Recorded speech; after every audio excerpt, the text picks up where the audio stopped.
3টে বছর পার হয়ে গেল আমাদের অলরেডি। শিক্ষা জীবনের একটি অধ্যায় সমাপ্ত করে পরের আরেকটি অধ্যায় পা রাখার পালা। আর এই 3টে বছর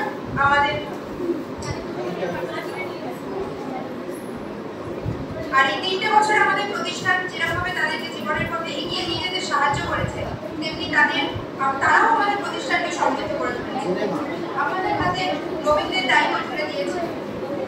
আমরা তাদের ভবিষ্যৎ উন্নত জীবনের জন্য শুভকামনা করি। আমাদের এই কলেজ তাদের কোনোদিনই ভুলতে পারবে না। এই বিদায় শুধুমাত্র নিয়ম মাত্র, একটা স্মৃতি, অনেকটা আনন্দ মিলিয়ে স্নেহ আজ সকলের মন বেশ ভালো লাগলো। কারণ আজ হয়তো সত্যিই মনে হচ্ছে শুরুতে অনলাইন ক্লাসের পরিচালনা, তারপর 10টা 45-এ ক্লাসে যাওয়ার তারা, এবি স্যারের ক্লাসে মজা করা, বিএম স্যারের গম্ভীর স্বভাব, টিভি ম্যামের পড়ানো, এসকে